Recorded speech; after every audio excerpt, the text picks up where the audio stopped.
10 de la mañana con 7 minutos, estamos de vuelta con ustedes acá en Enlace USACH. Les recordamos por la 94.5 en FM, canal 50.2 de televisión digital, nuestra señal online en diariousach.cl, distintas formas para seguirnos. Y ya lo habíamos adelantado en el comienzo del programa, queremos entrar en temas internacionales y particularmente la inquietud que al menos desde los medios de comunicación ha existido luego de que durante esta semana el presidente ruso Vladimir Putin sostuviera que las recientes incorporaciones de Finlandia y Suecia a la OTAN son un paso sin sentido, y además subrayó que el Kremlin desplegará tropas y sistemas de destrucción en la frontera que comparte con el territorio finlandés. Putin agregó que Rusia está técnicamente preparada para una guerra nuclear y agregó que si Estados Unidos envía tropas a Ucrania se consideraría una escalada significativa del conflicto. Parte de lo que queremos empezar a conversar a esta hora con el analista internacional académico del Instituto IDEA de nuestra universidad y director además del doctorado en estudios americanos, Fernando Estensoro. ¿Cómo está, profesor? Muchas gracias por acompañarnos acá en el estudio. No, muchas gracias a ti, Rodrigo, y siempre es un gusto poder conversar con el canal y contigo. Bueno, importante el poder ir definiendo temas, ¿eh? Siempre viene acompañado de bravatas, de apariciones en prensa, que se empiezan a, obviamente, a distribuir en medios de comunicación, en redes sociales. Más allá de ello, ¿de qué manera debe abordar la OTAN este anuncio de Moscú de instalar contingente militar en la frontera con Finlandia? Y lo otro, ¿de qué manera se observa la reacción que puedan tener los estados comprometidos en este conflicto con Ucrania, la misma OTAN, y además la percepción que tiene la población? Porque de una u otra manera, un buen indicador de qué grado de preocupación hay es efectivamente si hay preocupación por la guerra nuclear. No sé cómo lo ve también, profesor, desde esa perspectiva, y si efectivamente aquí nos estamos encontrando más que nada con temas comunicacionales que efectivos. Claro, bueno, yo creo que tú tienes razón cuando señalas que aquí estamos más bien ante una guerra comunicacional. O sea, hay dos procesos: la guerra efectiva en Ucrania, sí, pero también la guerra comunicacional y todo este relato que conlleva, ¿no?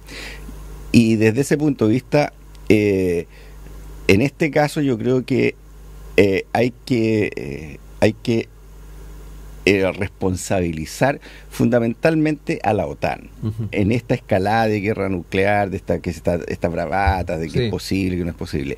Porque esto comenzó en realidad hace como casi un mes atrás, ¿ya? Y empezó con Macron, ¿ya? ¿Qué es lo que está ocurriendo? En la guerra efectiva, ¿no es cierto?, la verdad es que todo el plan que se había diseñado en Occidente, vale decir, provocar a Rusia, involucrarla en este proceso y pensar de que Rusia se iba a desintegrar o que su economía, además del bloqueo que estableció Estados Unidos, se iba a hundir, que esto iba a traer problemas internos, que finalmente Putin, ¿no es cierto?, iba a terminar siendo depuesto, iba a ser un desastre, o sea, generar una suerte de revolución de colores en Rusia. Salió exactamente lo contrario, ¿ya? Rusia no se desintegró, su economía no se hundió, es más, creció más que el promedio de la economía europea. El 2023 creció casi un 3%. Rusia hay pleno empleo. Se fueron todas las industrias occidentales que se fueron de Rusia, fueron vendidas a empresarios rusos, ¿ya? Ha aumentado el McDonald's, por ejemplo, ha aumentado la producción. Todo lo que le dejó de comprar, todo el gas que le dejó de comprar Europa, se encontraron los mercados de Asia, China, India, etcétera, ¿ya? Que además India compraba ese petróleo más barato que vendía a Rusia y lo revendía a Occidente, o sea, ¿me entiendes? Entonces, todos los cálculos que se hicieron, ¿ya?, resultaron un desastre. Entonces, el problema es que hace ahora Occidente, que hace Macron, que hace ¿cómo se llama?, el primer ministro de Alemania Federal, o sea, de Alemania, ya que hace Biden, que tiene elecciones en unos meses más, a final de año, ¿no es cierto?, con todo ese relato que tenía este fin entre propagandístico, pero además un fin geopolítico, ¿no es cierto?, sacar a Putin, ¿no es cierto?, del juego, ¿no?, y tratar, ¿no es cierto?, de avanzar sobre el mercado ruso, porque además Rusia tiene grandes recursos naturales, etcétera, ¿ya?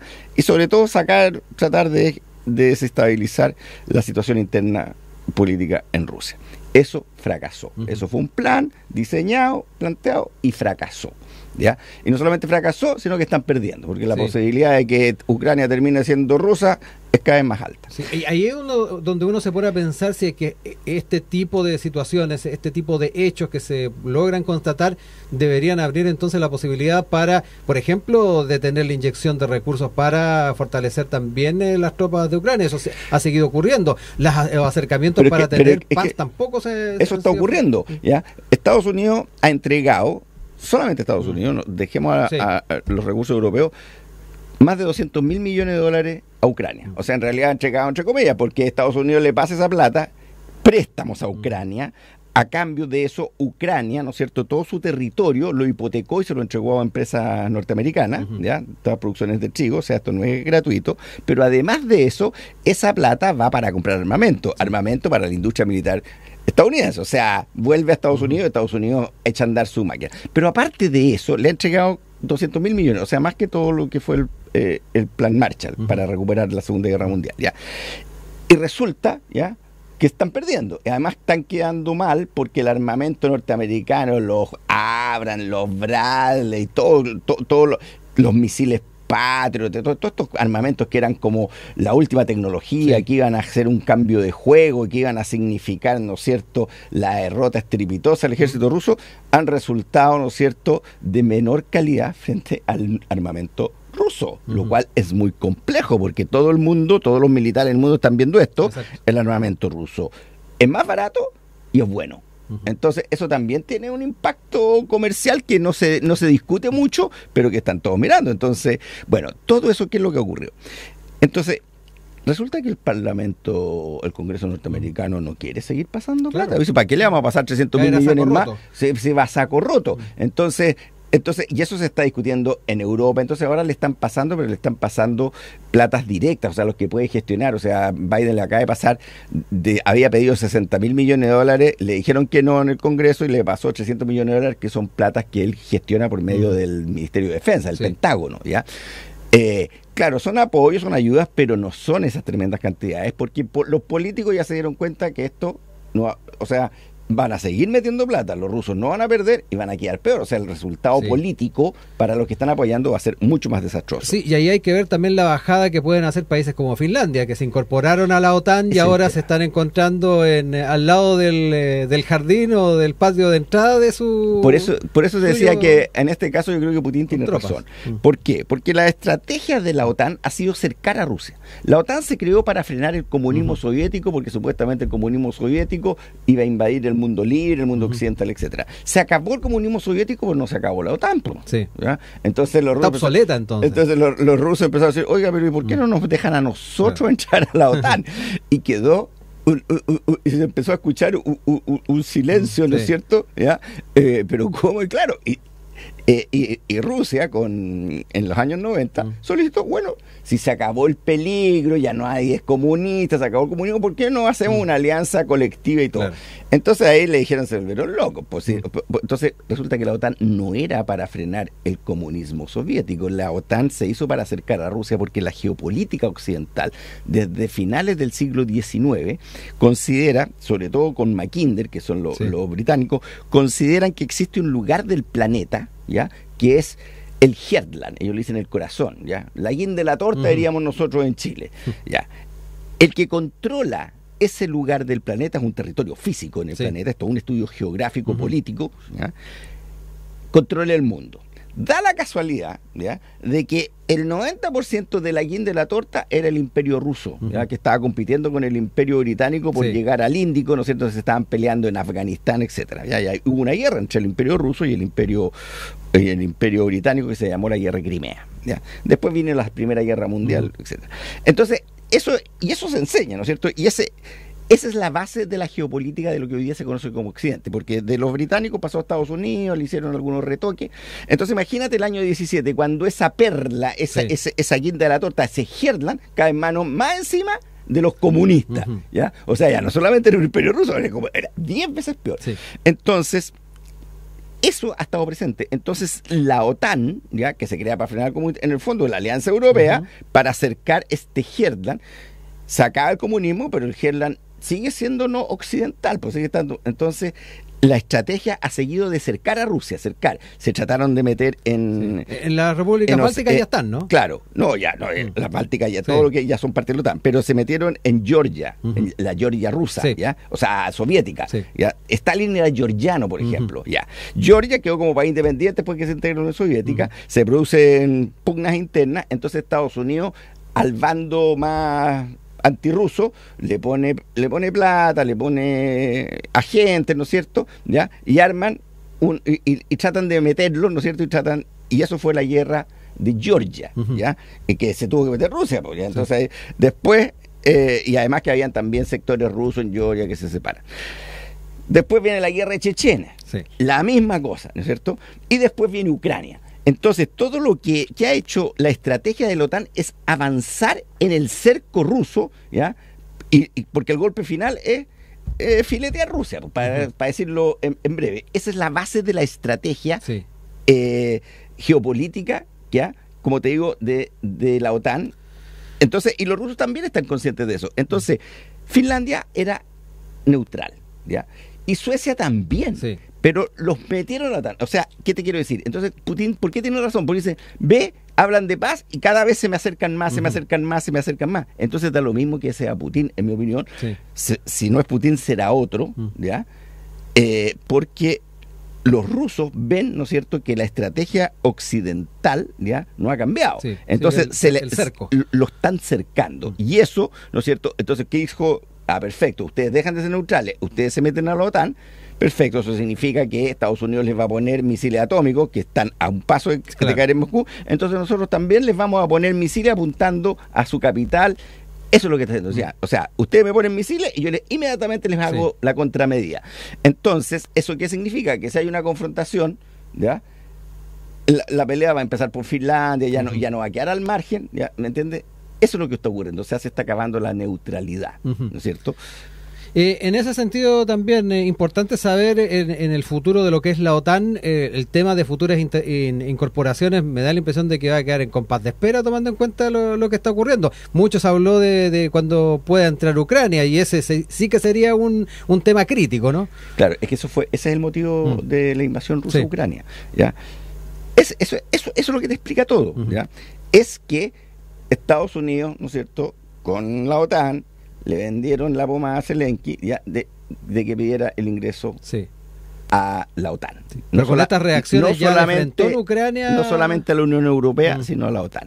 Entonces Rusia tiró lo que se llaman las líneas rojas. Dijo, nosotros no vamos a permitir, ¿ya?, porque para ellos Ucrania eso son influencia directa, ¿ya?, así como Estados Unidos no permite que se hayan instalado misiles nucleares en Cuba, ¿no es cierto? Y en el año 62 estuvo a punto de ir a una guerra. Bueno, Rusia no permite que se instalen misiles nucleares en Ucrania porque no alcanza a responder. Si le tiran un misil nuclear, llega en menos de un minuto y medio, entonces no alcanzan a responder. Esa es una cosa estratégica, lo mismo que le pasa a Estados Unidos. Entonces era evidente y era lógico que Rusia no iba a permitir ya y que Ucrania entrara a la OTAN. Entonces por eso invade Ucrania, ¿ya? Pero él había puesto esa línea roja, ¿ya? Y esa línea roja en la Guerra Fría se respetaban. Ahora el cálculo que hicieron, que hizo estos líderes europeos, ¿no es cierto?, y la OTAN, es que Rusia estaba mucho más débil de lo que ellos pensaban, ¿ya? Lo cual también dice que sus servicios de inteligencia están bien ahí nomás. Pues. Entonces se confiaron, ¿ya? Pensaron que esta cuestión era cuestión de meses de que Rusia cayera en una seria crisis económica a raíz de este proceso, o que la población rusa se iba a indignar a que estuvieran muriendo soldados rusos en Ucrania, y resultó exactamente lo contrario. Entonces, ahora viene la segunda línea roja, que es la que comenzamos conversando, ¿cierto? Una segunda línea roja sería que ya mandaran directamente tropas oficiales de la OTAN a pelear a Ucrania, porque Ucrania se está quedando sin soldados. Eso ya se podría interpretar como declaración de guerra. Eso es declaración de guerra. Eso es lo que está diciendo, eso fue lo que dijo Putin. Dijo, estamos preparados, no lo queremos. Putin dijo, ojalá no exista, no lo queremos, ¿ya? Pero vuelvo a decir, si la hacen, no nos va a quedar otra, ¿ya? Entonces, por eso yo creo que hay mucho en este minuto, estirar el chicle comunicacional, estirar es quien hace las declaraciones, y sobre todo tratar de hacer declaraciones tan rimbombantes de que no llegue, o de demorar lo antes posible el debate político que yo creo que va a llegar en Europa, y seguramente también en Estados Unidos, de por qué se embarcaron en este conflicto en Ucrania para perder. Exacto, y eventualmente buscar acercamientos para terminar el conflicto. Y el costo que está significando. Sí. Si esto está significando, mira, Alemania entró en recesión. ¿Ya? Europa le está comprando el gas, ¿no es cierto?, fracking a Estados Unidos, que es mucho más caro que el gas ruso. Entonces, al final, sobre todo cuando tú pierdes, vienen lo que se llama las pasadas de cuenta. ¿Ya? Bueno, y esto significa, entonces los políticos que apoyaron eso entran en un serio problema y pueden perder las posiciones políticas. Entonces, y eso le puede pasar a Macron y le puede pasar a Scholz y a todo. Quería recordarles que estamos conversando con Fernando Estensoro, analista internacional, académico del Instituto IDEA USACH y director del doctorado en estudios americanos de nuestra universidad, hablando de este despliegue que anunció Rusia en Finlandia, en la frontera con Finlandia, a propósito también de lo que ha sido esta incorporación tanto de Finlandia como de Suecia a la OTAN. Quiero llevarlo a otro sector donde se está mirando con preocupación efectivamente la influencia rusa, que tiene que ver con esta república de Transnistria, república que se considera separatista en Moldavia, y hace algunas semanas pidieron ayuda a Rusia para lo que consideran aumento de presiones de parte de Moldavia. Hay quienes temen un nuevo conflicto en ese sector y además una eventual anexión rusa. Hay que mirar también con atención lo que pueda ocurrir en esa zona. Lo conversábamos antes de ir al aire. Hay muchas repúblicas además que no quedaron dentro de la Federación Rusa, pero tampoco fueron reconocidas internacionalmente. Aquí nos encontramos con una de ellas. Claro, esos son temas complejos en Europa, ¿ya? Porque tienen también su espejo en lo que es la Europa occidental. Exacto. Es lo que pasa con los catalanes en España, ¿no es cierto? Buen punto. O lo que pasa con los escoceses en el Reino Unido, ¿no es cierto? O lo que pasa con Irlanda del Norte en Irlanda. Entonces, ¿qué es lo que ocurre? Quedaron muchas repúblicas independientes que antes eran de la Unión Soviética y que ahora quedaron independientes. Una de esas es Moldavia. ¿Ya? Moldavia, ¿no es cierto?, tiene una región que se llama Transnistria, ¿ya?, que es tradicionalmente poblada por rusos, rusos étnicos. Sí. ¿Ya? Bueno, Europa está plagado de estas situaciones. ¿Ya? El problema, ¿no es cierto?, es que mientras el gobierno moldavo, que es mayoritario, los moldavos, ¿no es cierto?, está en Europa, ¿no es cierto?, y está participando en la Unión Europea, y si los invitan a meterse a la OTAN, se van a meter a la OTAN, etcétera, ¿ya?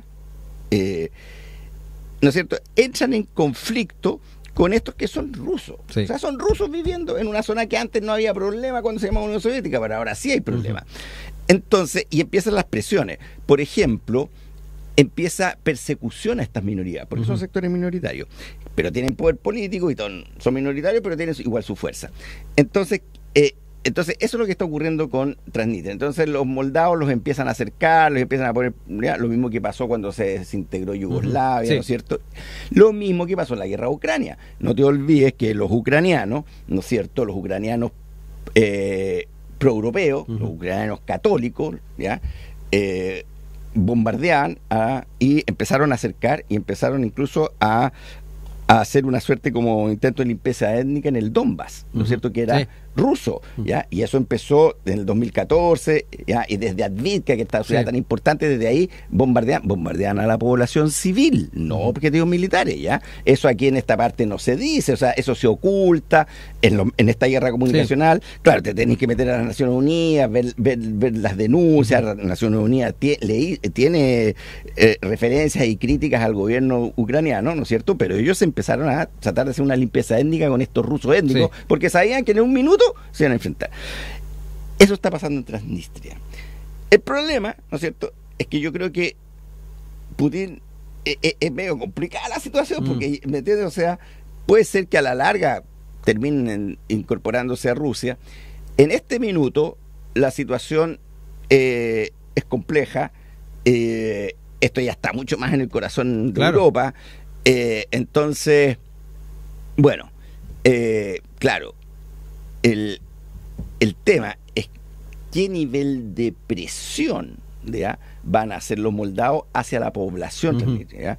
O sea, si se ponen pesados, los empiezan a meter en campos de concentración, y empiezan entonces ahí yo creo que a los rusos no les quedaría otra. ¿Por qué? No te olvides que Putin, el problema con el Donbass, con los rusos, empezó mucho antes, ¿ya? Y Putin no se quería meter. Fue la presión ciudadana, ¿ya? Y fue lo que queda, por ejemplo, el Partido Comunista Ruso, que hoy día es opositor a Putin, los que enviaron a voluntarios, los que empezaron a decir Putin se desentiende, y empezaron a usar contra el propio Putin, que no estaban ayudando a esta suerte de limpieza étnica y masacre civil que estaban haciendo los y aquí eventualmente podríamos encontrar con lo mismo. Ya claro, Putin ya se metió, pero se metió bastante tarde. Primero llegaron voluntarios, empezaron a mandar, después ya eran voluntarios, fueron de la estructura, ¿no es cierto?, ciudadana, y muchas de esas, como te digo, le reclamaban a Putin que debía haber entrado mucho antes, ¿ya? Porque este problema se viene arrastrando desde lo que se llamó la Revolución de Colores. Entonces ya después, cuando se anexa a raíz de la Revolución de Colores, el 2014, Rusia se anexa a Crimea, ¿ya? O recupera Crimea, que siempre había sido rusa. Y ahí ya la cosa se pone, y ahí también empezó mucho más fuerte la presión contra el Donbass por parte de los ucranianos. Claro. Finalmente Putin terminó entrando. Bueno, varios factores que es interesante mirarlos, bien me lo cuente también los efectos comunicacionales que hay de por medio, y que nos ayudó a comprender también en esta oportunidad el analista internacional académico del Instituto IDEA de nuestra universidad y director del doctorado en estudios americanos, Fernando Estensoro. Profesor, gracias como siempre por acompañarnos. No, muchas gracias a ti, Rodrigo, por la invitación.